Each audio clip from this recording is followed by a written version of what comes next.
नमस्कार साथियों, स्वागत है आप सभी का पीएसपी के इस चैनल पर। आज हम भारतीय संविधान के एक महत्वपूर्ण विषय पर चर्चा करने जा रहे हैं और विषय का नाम है भारतीय संविधान के भाग 4 क में मौलिक कर्तव्य। धीरे धीरे एग्ज़ाम के अंदर इस पैटर्न को बदला गया है। पहले डायरेक्ट क्वेश्चन पूछता था कि मौलिक कर्तव्य भारतीय संविधान के किस भाग में है या किस अनुच्छेद में है, या डायरेक्ट पूछता था कितने मौलिक कर्तव्य हैं। वर्तमान में हम एग्ज़ाम का पैटर्न देखें तो इनमें बहुत अधिक परिवर्तन हुआ है।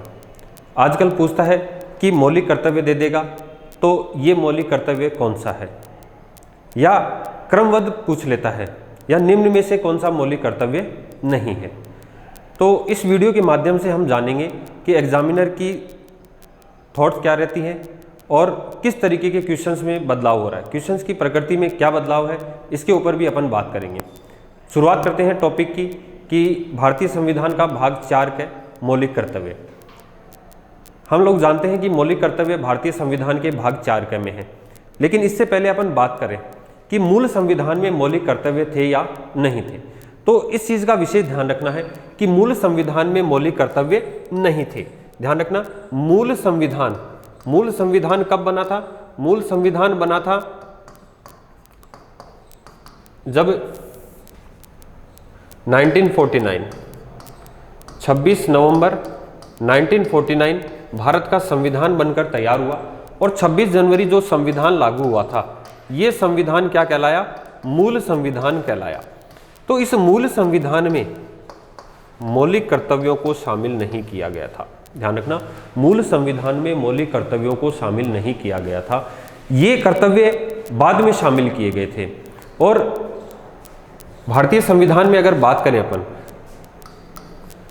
42 कॉन्स्टिट्यूशन अमेंडमेंट एक्ट, 42वां संविधान संशोधन अधिनियम, इसके माध्यम से भारतीय संविधान में मौलिक कर्तव्यों को शामिल किया गया। ध्यान रखना, 42वां संविधान संशोधन 1976 भारतीय संविधान में मौलिक कर्तव्यों को शामिल किया गया। वास्तव में अगर देखा जाए तो 42वां संविधान संशोधन भारतीय संविधान में एक मील का पत्थर साबित हुआ। इसके माध्यम से इतने अधिक परिवर्तन हुए थे कि इसको अपने आप में मिनी संविधान कहा जाने लगा। इसको अपने आप में मिनी संविधान कहा जाने लगा। इतने अधिक परिवर्तन हुए थे 42वें संविधान संशोधन। एक क्वेश्चन हमारे सामने और आता है कि 42वां संविधान संशोधन, या हम डायरेक्ट जो क्वेश्चन देखते हैं वो देखते हैं कि मौलिक अधिकार किस समिति की सिफारिश पर शामिल किए गए। तो यहाँ मैं आपको एक चीज़ और बता दूं, विशेष रूप से ध्यान रखने योग्य बात है कि एक समिति बनी थी। समिति का नाम था सरदार स्वर्ण सिंह समिति। सरदार स्वर्ण सिंह समिति की सिफारिश पर, ध्यान रखना, 42वां संविधान संशोधन किया गया था। तो इनडायरेक्ट रूप से जो क्वेश्चन पूछा गया था वो यही पूछा गया था कि मौलिक कर्तव्य किस समिति की सिफारिश पर शामिल किए गए। तो ये समिति थी सरदार स्वर्ण सिंह समिति। तो अब लोग आप ध्यान रखेंगे कि 42वां जो संविधान संशोधन हुआ था वो सरदार स्वर्ण सिंह समिति की सिफारिश पर हुआ था। आगे एक बात और करते हैं कि जब ये मौलिक कर्तव्य जोड़े गए तो कितने जोड़े गए थे? तो ध्यान रखना कि 10 मौलिक कर्तव्य जोड़े गए थे। विशेष रूप से 10 मौलिक कर्तव्य जोड़े गए थे। लेकिन वर्तमान में अगर पूछ लिया जाए वर्तमान में कितने मौलिक कर्तव्य हैं, तो इस चीज़ का भी हमें ध्यान रखना है कि वर्तमान संविधान में 11 मौलिक कर्तव्यों का उल्लेख किया गया है। ध्यान रखना, 11वां मौलिक कर्तव्य कब जोड़ा गया? 86वां संविधान संशोधन अधिनियम द्वारा सन 2002 में कौन सा मौलिक कर्तव्य जोड़ा गया? 11वां मौलिक कर्तव्य जोड़ा गया। ठीक है, तो अब हम बात करते हैं भारतीय संविधान के भाग 4 के, और किसमें? अनुच्छेद 51 के में कितने मौलिक कर्तव्य हैं? 11 मौलिक कर्तव्य हैं। मूल संविधान में नहीं थे। 42वें संविधान संशोधन द्वारा 10 मौलिक कर्तव्य जोड़े गए और 42वां संविधान संशोधन सरदार स्वर्ण सिंह समिति की सिफारिश पर किया गया था। आइए आगे बात करते हैं अपन भारतीय संविधान में दिए गए मौलिक कर्तव्यों की। तो देखिए, वर्तमान में जो प्रश्नों की प्रकृति है वो यही प्रकृति है कि इस लाइन को दे देगा और क्रम से पूछेगा, और उसमें मान लो एक परिवर्तन कर दिया। जैसे हम पहले मौलिक कर्तव्यों की बात करें कि संविधान का पालन करें और उसके आदर्शों, संस्थाओं, राष्ट्रध्वज एवं राष्ट्रीय गान का आदर करें। तो इसमें जैसे मान लो उसने राष्ट्रगान की जगह परिवर्तन कर दिया, राष्ट्रगान की जगह किसका परिवर्तन कर दिया, राष्ट्रगान की जगह मान लो राष्ट्रीय गीत दे दिया, तो विशेष रूप से आजकल रटा रटाया ज्ञान काम नहीं आता है। हमें बिल्कुल क्रमबद्ध ध्यान रखना है कि किस शब्द का उल्लेख नहीं किया गया है, तो राष्ट्रीय गीत का उल्लेख नहीं किया गया है। तो पहला मौलिक कर्तव्य क्या है कि संविधान का क्या करेंगे, पालन करेंगे, और उसके आदर्शों, संस्थाओं, जो भी संविधान के अंदर जिन संस्थाओं का उल्लेख है उनका राष्ट्रध्वज और राष्ट्रगान का क्या करेंगे, आदर्शों को उनके आदर करेंगे। नेक्स्ट अपन बात करें, स्वतंत्रता के लिए राष्ट्रीय आंदोलन को प्रेरित करने वाले उच्च आदर्शों को हृदय में संजोए रखें और उनका क्या करना होगा, पालन करेंगे। तो ध्यान रखना, पहला और दूसरा मौलिक कर्तव्य दोनों एक दूसरे से जुड़े हुए हैं। ये किसकी आदर करनी कह रहा है, संस्थाओं, राष्ट्रध्वज और उसके आदर्शों की, और ये राष्ट्रीय आंदोलन को प्रेरित करने वाले उच्च आदर्शों की क्या कर रहा है, हृदय में संजोए रखने की क्या कर रहा है, बात कर रहा है। नेक्स्ट अपन बात करें भारत की संप्रभुता, ठीक है, एकता और अखंडता की रक्षा करें तथा उसे अक्षुण्ण बनाए रखें, यानी कि देश की एकता की, अखंडता की हमें क्या करनी है, रक्षा करना। हमारा कर्तव्य है कि हम देश की क्या रखेंगे, एकता बनाए हुए रखेंगे। अब देखो, अखंडता शब्द का उल्लेख भारतीय संविधान की प्रस्तावना में भी किया गया है। तो यहाँ एक क्वेश्चन ये भी बनता है कि भारतीय संविधान में प्रस्तावना और मौलिक कर्तव्य में क्या चीज़ कॉमन है। तो ध्यान रखना, अखंडता जो प्रयोग किया गया है वो मौलिक कर्तव्यों में भी है और अपनी प्रस्तावना में भी है। नेक्स्ट अपन बात करें भारतीय संविधान की, नेक्स्ट अपन चौथे मौलिक कर्तव्य की अपन बात करें, बिल्कुल इजी है, देश की रक्षा करें, और यदि हमारी आवश्यकता होती है, आह्वान किया जाने पर, बुलाए जाने पर हम क्या करेंगे, देश की रक्षा के लिए या देश की, राष्ट्र की सेवा के लिए तैयार रहेंगे। नेक्स्ट अपन बात करें भारत के सभी लोगों में समरसता और समान भातृत्व, भाईचारे की भावना, ये भी ध्यान रखना, भारतीय संविधान की प्रस्तावना में भाईचारे शब्द का उल्लेख की भावना का निर्माण करें जो धर्म, भाषा, प्रदेश या वर्ग आधारित सभी प्रकार के भेदभावों से क्या होगी, परे हो, और ऐसी प्रथाओं का त्याग करें जो स्त्रियों के सम्मान के क्या हो, विरुद्ध हो।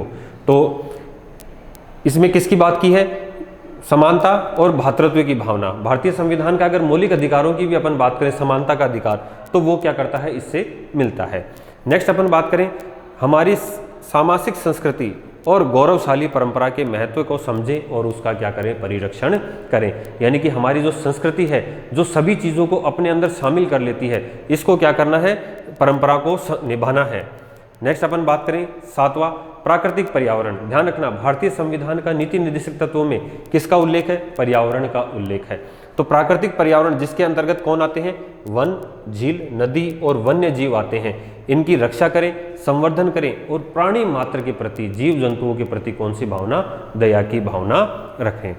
नेक्स्ट अपन आठवां, वैज्ञानिक दृष्टिकोण से मानववाद और ज्ञानार्जन तथा सुधार की क्या करेंगे, भावना का विकास करेंगे। इंपॉर्टेंट है, कौन सा दृष्टिकोण बनाए हुए, यानी कि जो रूढ़िवादी परंपराएं हैं, जो हमारे जो प्राचीन समय से धर्म के आधार पर बाह्य आडंबर, पाखंड, इन सब चीज़ों का हम क्या करेंगे, परित्याग करेंगे, और कौन सा दृष्टिकोण अपनाएंगे, वैज्ञानिक दृष्टिकोण अपनाएंगे। नेक्स्ट अपन सार्वजनिक संपत्ति की सुरक्षा करेंगे और हिंसा से क्या रहेंगे, दूर रहेंगे। नेक्स्ट अपन बात करें व्यक्तिगत और सामूहिक गतिविधियों के सभी क्षेत्रों में उत्कर्ष की ओर बढ़ने का सतत प्रयास करें, जिससे राष्ट्र की निरंतर रूप से क्या हो सके, प्रगति हो सके, और निरंतर बढ़ते हुए उपलब्धियों की नई ऊंचाइयों को क्या करना है, छू लेना है। लास्ट मोस्ट इंपॉर्टेंट कि प्रत्येक माता पिता का कर्तव्य होगा कि वो अपने 6 से 14 वर्ष की आयु के बालक बालिकाओं को प्राथमिक शिक्षा क्या करवाए, उपलब्ध करवाए। और मोस्ट इंपॉर्टेंट थिंग, ये कब जोड़ा गया भारतीय संविधान में, 86वें संविधान संशोधन 2002 द्वारा क्या किया गया, इसको जोड़ा गया। 86वां संविधान संशोधन। हम आपको यहाँ एक और बात बता दें कि अनुच्छेद 21A भी जोड़ा गया, जिसमें शिक्षा के अधिकार को क्या बना दिया गया, मौलिक अधिकार बना दिया गया। शिक्षा का क्या जोड़ा गया, अधिकार जोड़ा गया। तो इसमें ध्यान रखना, भारतीय संविधान में 2 परिवर्तन हुए, यहाँ पर 3 हुए हैं वैसे, नीति निर्देशक तत्वों में परिवर्तन हुए हैं, लेकिन हम बात करें 86वें संविधान संशोधन के माध्यम से मौलिक कर्तव्य और मौलिक अधिकारों की।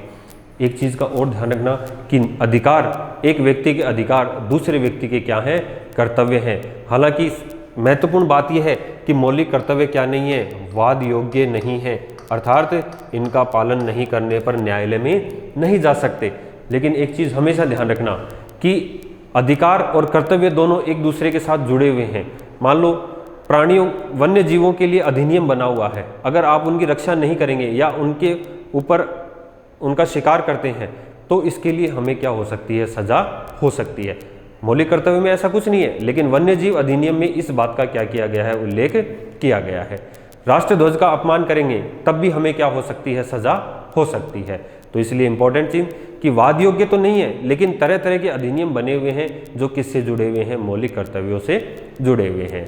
तो इस प्रकार भारतीय संविधान के मौलिक कर्तव्य हमारे कंप्लीट होते हैं।